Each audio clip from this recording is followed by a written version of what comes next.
It has been called the Day of Days. It is a time of magic, pageantry, warmth, generosity and love.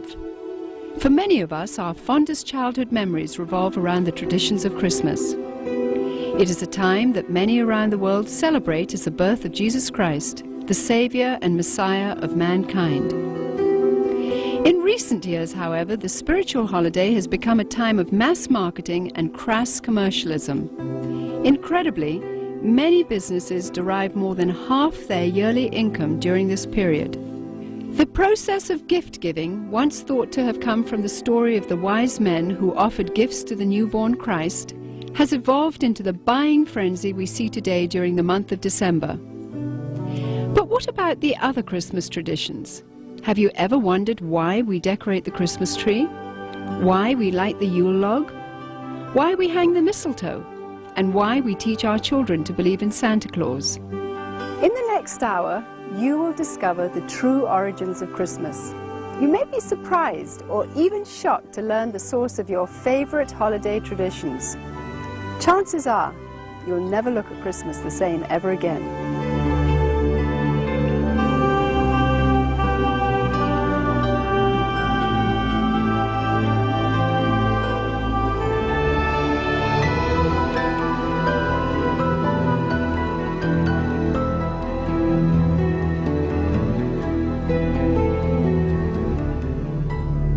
In the Northern Hemisphere during late December, the days are at their shortest lengths and the nights are at their longest.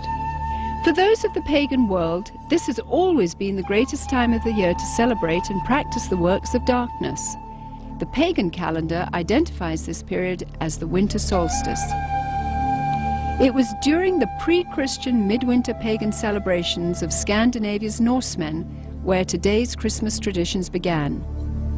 As a means of honoring the pagan sex and fertility god Yule, a 12-day celebration during the month of December was inaugurated. A large single log considered to be a phallic idol was lit on fire and kept burning for 12 days. Animal or human sacrifices were offered in the fire on each of those days. Wild, delirious reveling accompanied the daily sacrifices as drunken participants defiantly strove to make contact with spirits. 1,000 miles away in pre-Christian Rome, celebrants were paying homage to their own gods during the winter solstice. Witchcraft traditions hold that a number of pagan gods were given birth during this period, including Dionysus, Attis, and Baal, chief male god of fertility and licentiousness. Another pagan god from Persia, identified as Mithra, was said to have been born specifically on December 25th. Mithra was the god of the unconquerable sun, the god of the light between heaven and earth, worshipped at that time by an influential Roman cult. His birth symbolized an end to the long nights and a return to the dominance of the sun. During the month-long winter solstice celebration, courts in Rome were closed. Any and all crimes were allowed. Homosexuality, cross-dressing, and uncontrolled debauchery reigned supreme. Rome's order was turned upside down. Even children were allowed to join in the drunken orgies as part of the Juvenalia celebration. By 270 AD, the Roman Emperor Aurelian had made it official, setting aside a 7-day period from December the 17th through the 24th, culminating in an exchange of gifts on December the 25th to celebrate the birth of the sun god. This Roman orgy to end all orgies later became known as Saturnalia, in honor of the god Saturn, the god of excess. Roman soldiers invading Britain brought with them their pagan orgiastic traditions. Upon taking root in England, Saturnalia became known as the Festival of Fools, reigned over by the Lord of Misrule. By the 4th century, the influential government-sanctioned Church of Rome, unable to outlaw the growing number of pagan practices, chose instead to adopt them into their so-called official Christianity. The Church believed this would attract more pagans to their fold. Up until this time, the birthday of Jesus Christ, the Jewish Messiah, had not been celebrated at all. Ignoring scriptures, however, indicating that the birth probably did not occur during the winter, the church nevertheless confused biblical history and made Jesus' birthday coincide with the pagan god Mithra. The birth date of the sun god had now become the birth date of the Son of God. It was hoped that the pagan celebrations of Saturnalia would merge into this new legally sanctioned form of Christianity. The Church's practice of changing the dates of Christian events to coincide with pagan festivals continued, and by the 7th century, Pope Gregory I had ordered Augustine of Canterbury to incorporate any and all pagan practices and customs into the expanding Roman Catholic Church. During the Middle Ages, the debased Mardi Gras atmosphere of what was now known as Christ's Mass had reached a fevered pitch. Common practices included open sex in the streets, rioting, murder, and a number of pagan druidic Halloween rituals. This blood-drenched celebration got so out of hand that by 1652, following the execution of King Charles I, Christ's Mass was finally outlawed in England. A religious reform movement began sweeping the country, led by Puritan Oliver Cromwell. The Puritans took the biblical mandate seriously, which commanded that Christianity remain pure and separate from paganism. Despite their noble efforts, the celebration simply went underground, and by 1656, after only 4 short years under the ban, the public's demand for the legalization of Christ's Mass had become insurmountable. The appointment of Charles II to the throne restored England's monarchy, and with it the celebration of Christ's Mass. The Puritans had lost England, but they held high hopes for the new world. When the first settlers came from England, they were, for the most part, Puritans. They came here for religious freedom. They came here to be free to worship God without a hierarchy and without the corruption of the organized church that they had known before. And when they came with the clear knowledge of the danger of these pagan practices that had become so dear to the hearts of their ancestors. Following England's lead in 1659, the colonies of America had likewise outlawed Christmas. For 200 years, the clergy in New England battled to keep the riotous celebrations honoring the pagan god Saturn from infiltrating the New World. The Reverend Cotton Mather had warned in a Christmas Day sermon in 1712, "Can you in your conscience think that your holy Savior is honored by hard drinking, lewd reveling, and by a mass fit for none but Bacchus or Saturn?" But the public's taste for sin and revelry persisted. In 1828, gang rioting during the Saturnalia-like Christmas celebrations got so bad that cities such as New York were forced to institute a professional police force for the first time in order to control the savagery. Christmas was not only not widely celebrated, in many cases, many places, Christmas celebrations were actually outlawed. And this was because of the attitude of many of the churches who regarded it as primarily as a pagan celebration and as a reproach to the Lord. By the mid-19th century, American churches were the last remaining holdout in the war against the validation of Christmas. However, they too finally succumbed as a result of the efforts of the American Sunday School Society, who began advocating Christmas programs for children as a method of filling the pews. The Society argued that children could be taught about the birth of Christ through the reenactment of the Nativity. They also offered candy and treats to the children as a means of enticing families into accepting the holiday, despite its notorious history and blatantly pagan roots.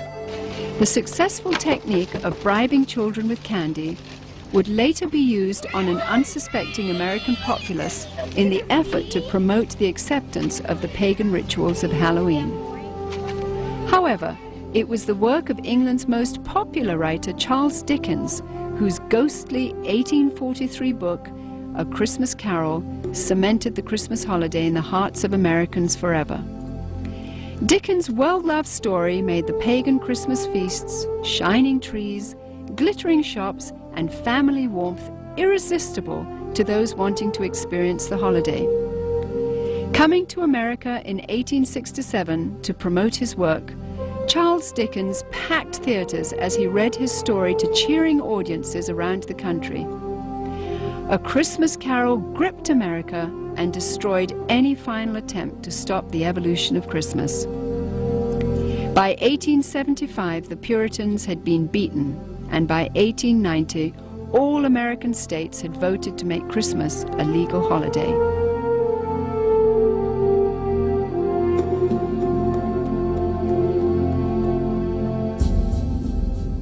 Today's tradition of the Christmas Yule log stems directly from the worship of the pre-Christian Scandinavian fertility god Yule.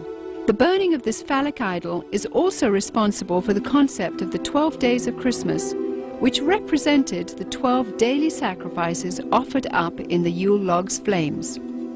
Another good example of the pagan elements of Christmas is the whole concept of Yule and the Yule log. The very term is derived from the Norse god Yule, spelled J-U-L. And every year around Christmas time, a huge log was cut down and fashioned into a fertility symbol and then burned for 12 days.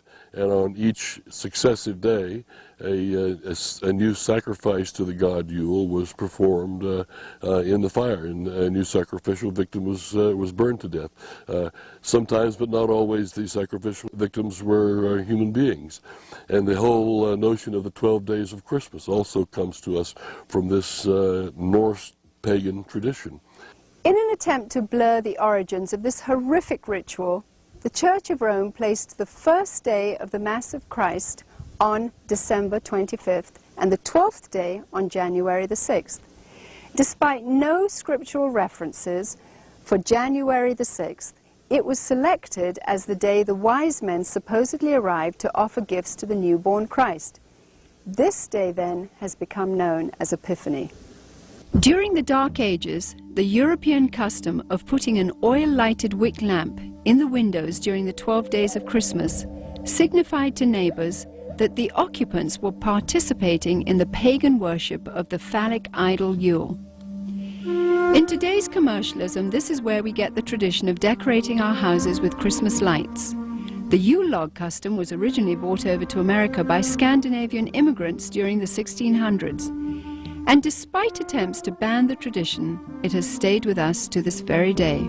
Today, when we wish someone Yuletide greetings, we are in a sense invoking the power of the fertility god Yule upon that person.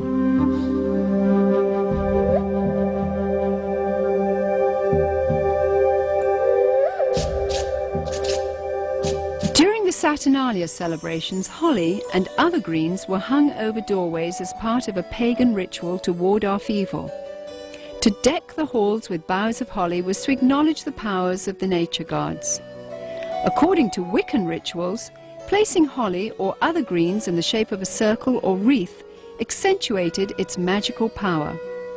Similarly, mistletoe, when used in the casting of Wiccan or Druidic spells, could render a woman helpless and open to sexual exploitation. This is where we get our custom of hanging mistletoe in doorways today, and if a woman is caught underneath, she may be kissed and must not resist.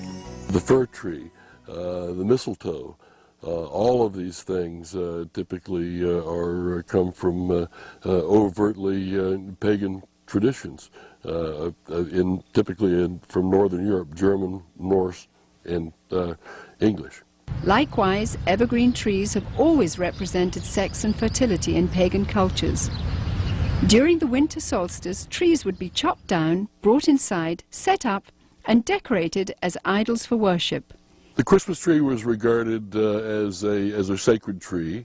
The pagans of Northern Europe typically worshipped trees. They regarded trees and groves as sacred. So the bringing of the tree into the house would be a way of bringing this supernatural source of blessing into your home. That was the whole idea, that there were spirits who resided in the trees. In the Middle Ages, the tradition of the winter solstice Christmas tree primarily took root in Germany. During his reign, King George I, himself of German extraction, brought the custom to Victorian England. German immigrants settling in Pennsylvania did the same in America during the early 1800s. In 1848, the London Illustrated News published this famous engraving depicting Queen Victoria and her royal family beside a decorated Christmas tree. And within a few years, nearly every English household had their own tree in allegiance to the monarchy. By 1900, the U.S. Forest Service estimated that at least 1 in 5 homes in America had adopted the Christmas tree tradition. Thousands of years earlier, God, speaking through the prophet Jeremiah, warned against this pagan practice in the Old Testament. Thus saith the Lord, learn not the ways of the heathen, for the customs of the people are vain. For one cutteth a tree out of the forest, they deck it with silver and with gold. They fasten it with nails and hammers that it move not. Be not afraid of them, for they cannot do evil, neither also is it in them to do good.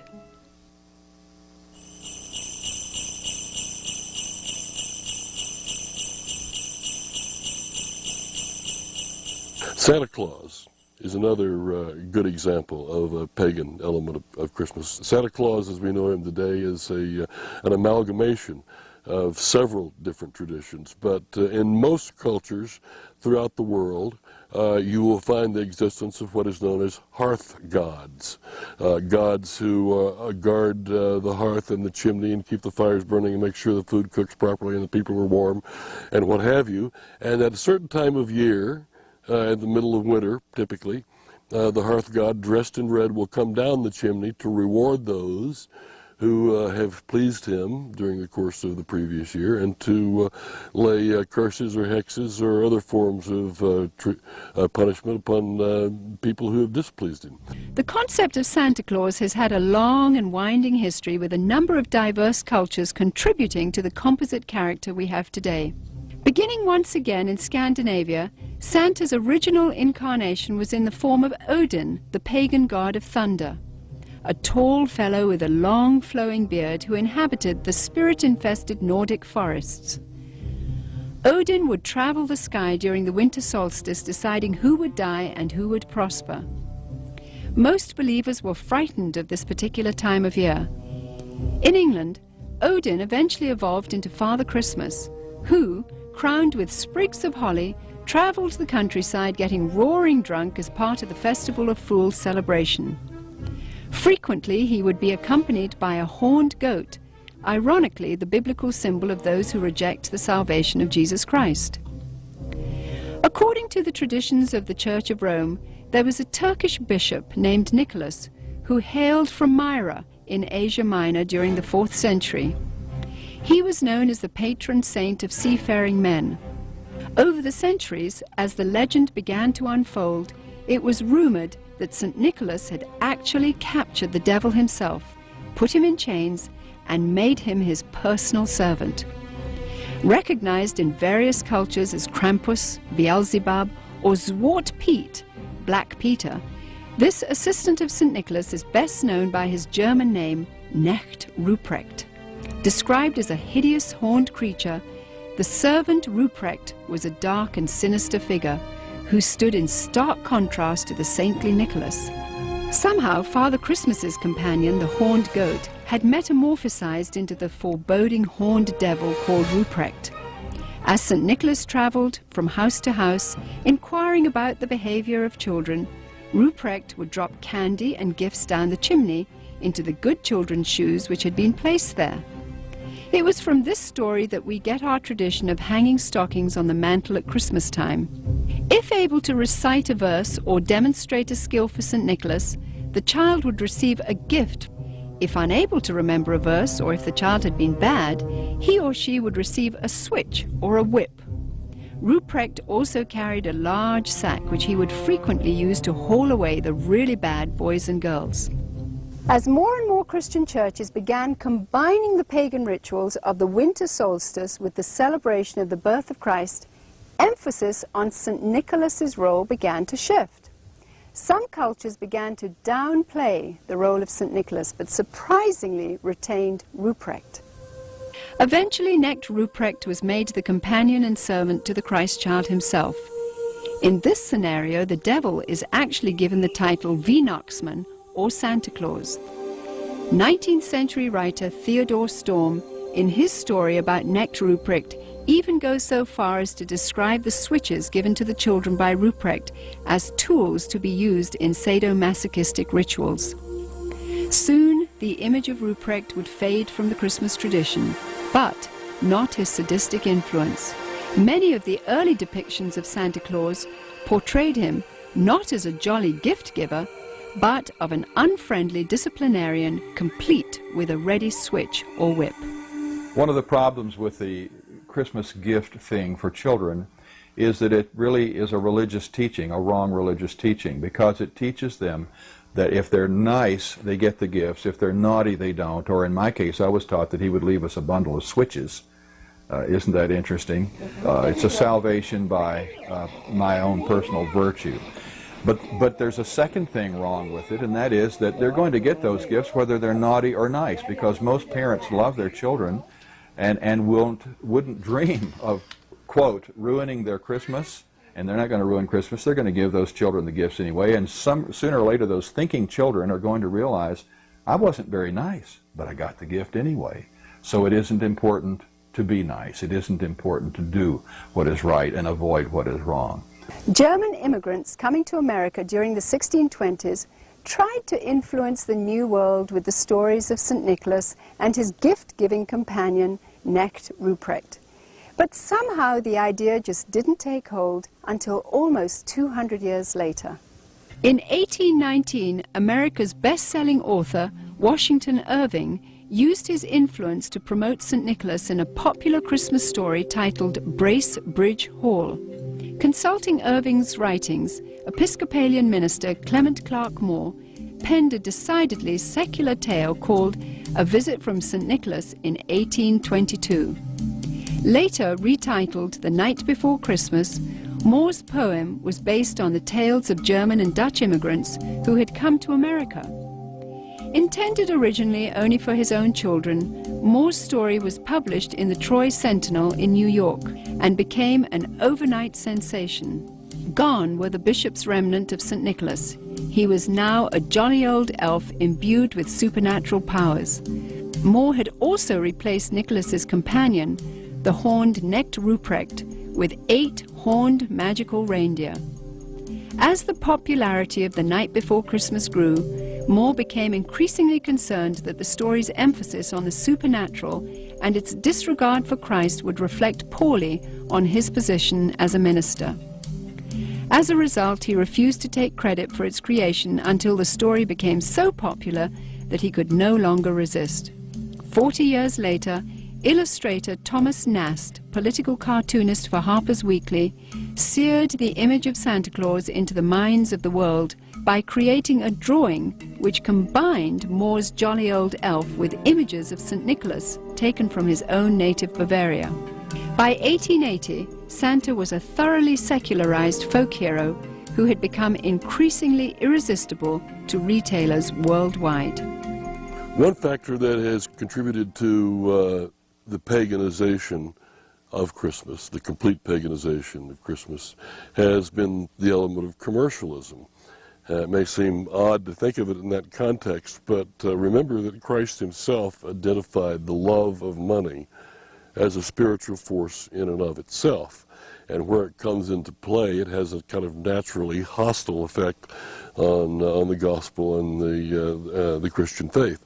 So the commercialization of Christmas has helped to highlight the pagan elements and to drive the overtly Christian elements further underground. To me, the most obscene thing about Christmas celebrations and customs as we know them is that as a result of these things, Jesus is displaced in the hearts of children by Santa Claus.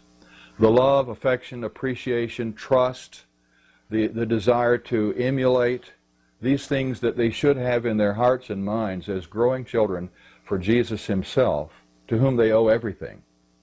Instead, this has been stolen, this has been raped out of their hearts in a sense and displaced by the myth of Santa Claus. He takes the place of God or of Jesus Christ in the special world that is Christmas. He has supernatural knowledge of your history. He has supernatural knowledge of your present, of your attitudes. He's keeping a list. He knows who's naughty and nice. Your parents don't even know that. He's obviously got some conduit to knowledge that is beyond the human, and he flies through the air, capable of visiting every place on the globe in the course of a single night. In many, many ways, Santa exhibits supernatural qualities that provide a kind of a surrogate deity or a substitute for God or for Christ. Myths, by definition, evolve and change, and things are added. We used to have a Santa Claus figure that was confused with St. Nicholas and confused with other pagan figures, and then somehow he evolved through the drawings of Thomas Nast and others into what we see today, but he had a sleigh with 8 supernatural reindeer that can fly. And so the Christmas traditions that are pagan continue to change. But the truth of Jesus, the truth of the Incarnation, the truth that the Word was made flesh and dwelt among us, never changes, never will.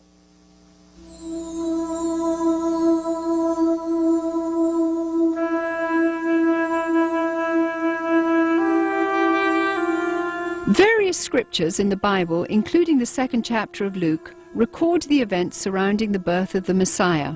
A decree from Caesar Augustus had gone out, requiring all people to return to the city of their origin for taxation purposes. Mary, who was pregnant with a child conceived by the Holy Spirit, made the difficult journey to Bethlehem along with her husband Joseph. Both Joseph and Mary were of the lineage of King David. Upon arrival, they found all the inns to be full, but were provided with a stable where Mary could have her baby. At the same time, an angel announcing the birth of the Messiah appeared to shepherds tending their flocks in a field nearby. The stunned shepherds hurried to Bethlehem and found the baby Jesus lying in a manger just as the angel had declared. Although traditional nativity scenes place 3 wise men at the stable at the time of Jesus Christ's birth, according to Scripture, these wise men visited Jesus later at his home. Because 3 gifts are named, gold, frankincense, and myrrh, tradition says 3 men gave them, but exactly how many wise men visited Jesus is not known. The birth of Jesus Christ miraculously fulfilled a number of Old Testament prophecies about the coming Messiah, including that he would be born in Bethlehem, that he would be born of a virgin, and that he would be a descendant of King David's. The concept or the idea of celebrating the birth of Jesus once a year had apparently never occurred to the Church Fathers. In the first 3 centuries of the Church's history, there was no such thing. And I think God perhaps very carefully avoided telling us in the Scriptures when he was born. We can be sure of one thing: it wasn't in late December, and because in the first place shepherds don't abide by their flocks in the fields by night in late December. It's too cold. They take them out in the morning to pasture, protect them while they eat all day, and then bring them back in at night. So it wasn't in late December. It's an interesting thing, and perhaps an intellectually tantalizing thought, to try to figure out when he was born. And it can be done within limits, and if it mattered, and apparently it doesn't matter to God, he was probably born in late September. Some scholars point out that according to Scripture, the birth of Jesus may have taken place in the first day of the Feast of Tabernacles, or September 29th. Ironically, this would have placed his conception right around December 25th. The timing of other events such as the temple service of Zacharias and the pregnancy of Mary's cousin Elizabeth lend credence to December 25th as being the date of Jesus' conception. Since Christians believe that life begins at conception anyway, and not at birth as pro-abortionists believe, this may be a more appropriate reason to remember this time of the year as the period in which God came to earth in human form. For some, Christmas today simply means a time to get together as a family. For pagans, it is a deeply religious time to celebrate the winter solstice. Retailers, of course, view it with eyes towards making huge profits. Others use this time to reflect on the birth or conception of Jesus Christ, while many parents use Christmas to perpetuate the myth of Santa Claus to their children. In order to carry on this myth of Santa Claus, we must lie to our children. We must deceive them. We literally must lie to our children. And one of the wonderful things about children is that they naturally believe everything that we tell them when they're small. They trust us to tell them the truth. And if we deceive them in this way, it has to be destructive, because at some point in their future lives, they're going to wonder if other things we told them were true. The things we told them about the Lord, were they really true? It plants the seeds of doubt. And anyway, it creates disappointment. It creates disillusionment.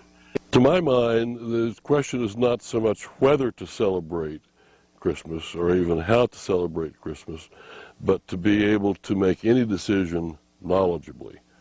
Whether you celebrate it or you don't celebrate it, you should know why you're doing so.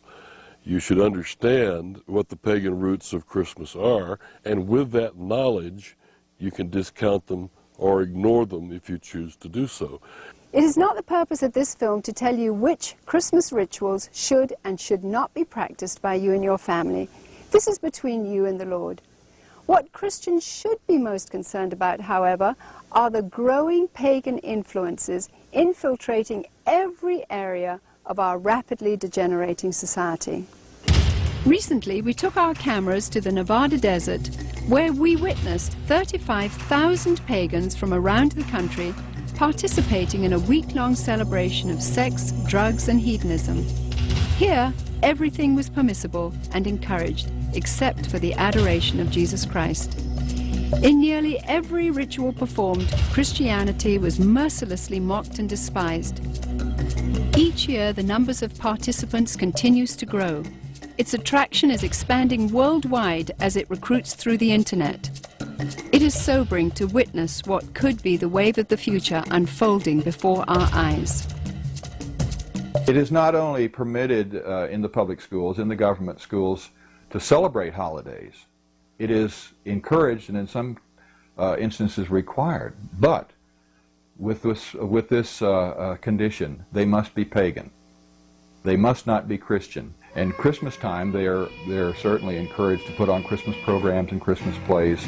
But all references to Jesus, all references to the gospel, all references to the incarnation, all references to God must be omitted. They sing about Santa Claus, they sing about Rudolph the Red-Nosed Reindeer, and God only knows what else they sing about that isn't scriptural. Since the pagan elements in Christmas are so strong, and they provide virtually the entirety of the structure and the content of the holiday, there is no Christian element in the holiday. Therefore, it becomes the ideal, politically correct, culturally diverse, multicultural holiday for everyone. In the 17th chapter of John, Jesus taught that it was appropriate for his followers to be in the world, but not of the world, meaning that we should be involved in our world so as to have a positive influence, but not become corrupted by it. The mighty Joshua, in challenging his people, said, "Now therefore fear the Lord, and serve him in sincerity and in truth, and put away the other gods which your fathers served. Choose you this day whom ye will serve, but as for me and my house, we will serve the Lord." Rather than setting aside a few days of the year to remember the Lord, Christians should live with a day-by-day, moment-by-moment dedication of their entire lives to Jesus Christ. Then, and only then, will they be able to have victory over pagan influences and to have an impact on society for God the Creator. To those with a heart for evangelism, Christmas time provides a wonderful opportunity to tell others about the true gospel, about God's plan of redemption, and the real purpose for Jesus Christ entering the world.